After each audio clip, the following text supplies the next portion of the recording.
I bought the Fender Player 2 Telecaster a few weeks ago, kind of to try and give like a non-sponsored type of overview of the guitar, and I also did it with the Strat.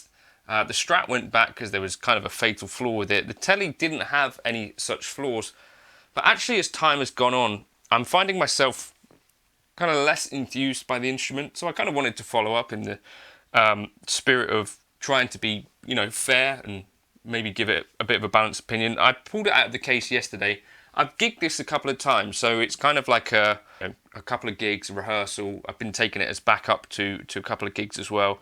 But one of the things I noticed was it's kind of got this weird kind of horsey smell.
This channel is supported by TrueFire. TrueFire is an online library of lessons from some of my favourite players. There's thousands of lessons on there. You can use the promo code JNC40 to get 40% off of any of their courses. I don't know if you've ever had a guitar that smells funny, but it's just one of the things that I've started to not particularly like about this guitar. I have one guitar that sticks in my memory for smelling delightful, and that was the G&L Legacy that I had. I did my very first YouTube video on, actually, covering the Dirty Loops Circus solo. And that one used to smell really strongly of vanilla, which probably means it was giving me cancer or something. But I think it's to do with the glue that G&L were using in the case. And for a kind of blonde white guitar, it kind of smelled perfect for what it looked like, if you get what I mean. It kind of looked like a vanilla thing, right? And smelled great. That's one guitar that sticks in my memory for smelling really nice. The Gibson Les Paul stuff can have a bit of an aroma to it sometimes. The K-lines generally kind of smell kind of like workshop grease to some extent, is what the smell I get from those. Whereas this has that kind of somewhat horsey smell. It's kind of not there as much now that it's not been in a case, but I think that's probably to do with paint used on these, right? So any other guitar that goes in that case doesn't come up with that scent. The PRSs don't smell like that. But anyway, that's kind of by the by, but I don't know if anyone else watching this video has noticed that their Mexican Player 2s have a certain aroma to them or not. Feel free to leave your thoughts in the comments below on that and your experiences. Anyway, what I feel about this guitar, it's got these rolled fret edges which are in general quite smooth. I think it could do with a little bit of extra manpower just to get this one down a little bit more smooth, because there's like a couple of bits here where it's a little bit rougher. I don't know exactly how they're doing their rolled fret edges, but some people can do it with a kind of like a Stanley knife, and to some extent I think my buddy Mike at Rose Morris said that it felt like that on a couple of the ones that he tried. But that's not the end of the world. It's just, you know, a case of going over with a bit of sandpaper maybe, or even something slightly finer, glass paper. Steel wool might even do it. It's not crazy. It's just like a little bit here, and where you're running like these parts of your fingers along it, you can kind of feel it, and that gives it a little bit of a rougher feel to the guitar in general. The pickups and everything seem to me to be okay. The neck is a little bit maybe skinnier than I'd have liked, maybe, but I guess Fender must choose these neck shapes for a reason. It must be that they work for the majority of people that are asked, I presume, right? Telecaster neck shapes are a real thing, right? You get like the no-casters and the broadcasters where those have like a really thick, like 1-inch neck. For me, that's too thick.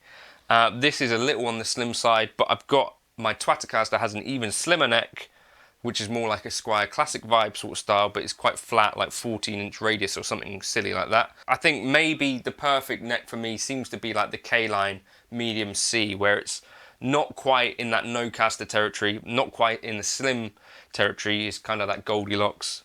Just feels like a handful, but not too full type of vibe. Telecaster neck shape, definitely something where you have to find what works for you, I guess. Or, you know, in particular, even on my 2 Telecasters that I gig with, you know, one's a slim neck, one's kind of just a perfect neck.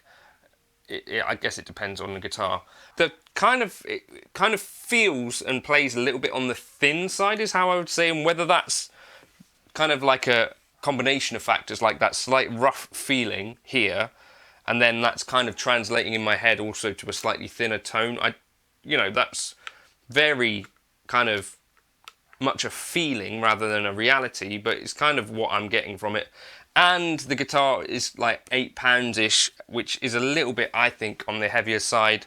But it's, you know, a Mexican-made Fender Tele. I think if I was going to be looking for a Telecaster under £1,000-ish that could be made in Mexico, I think the thing that I would probably try and seek out would be a Fender Road Worn. Those do have a slightly thicker neck than these, or I guess a Fender Baja Tele, which, if you can find a lighter example of them, I'm sure they do exist. They made boatloads of them for years.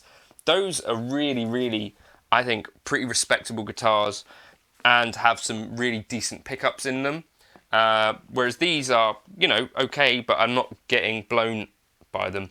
And we've got a 22nd fret though, which is useful. My other K-line only has 21. So in terms of gigging, this could be pretty useful. I might put some gauge 10 strings on them. This feels like it's 9s.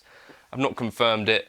And I did show you in earlier videos that the nut here, there's quite a lot of powder on there, so it's not like it was perfect at the factory, but in terms of, you know, actual flaws, there aren't a ton. The overall feeling that I've said with it is like it's a fine guitar. It's not the sort of thing that I'm necessarily feeling like I need to keep around. And that was the same actually with the Fender Player White Strat that I first played a couple of years ago, around the time that the Silver Sky SE came out. It's like a feeling like they're fine. There's nothing inherently wrong with them, but it's also not that inspiring either. Can get you through a gig, could be a workhorse, but I don't know, not blowing my socks off. Just a little bit of a follow-up that I wanted to give. Does it intonate well?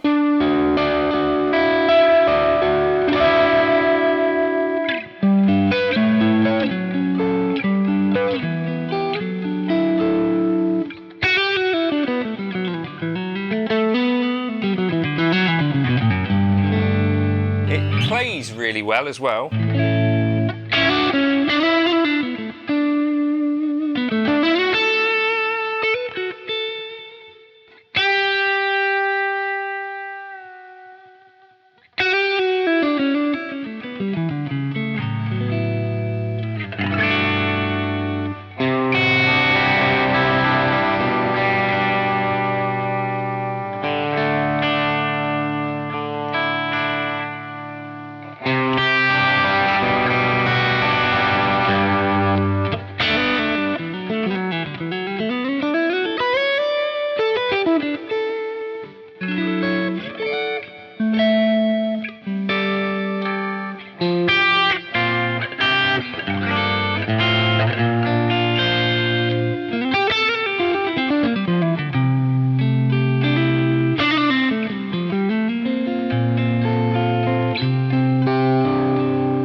another thought came to mind that, you know, for around the price that you could probably get one of these, so they're around the 700 price mark, I don't know whether you might find occasionally on eBay like a Tokai breezy sound from the 80s.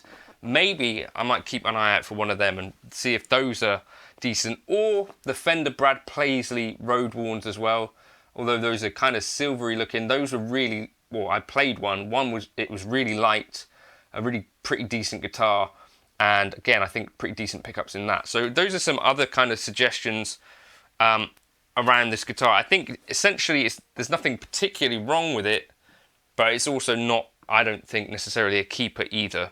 So let me know your experience, if you found a player 2 that you fell in love with, or did you find it a little bit of a, okay, that's all right experience, or yeah, let me know your thoughts. Cheers for stopping by.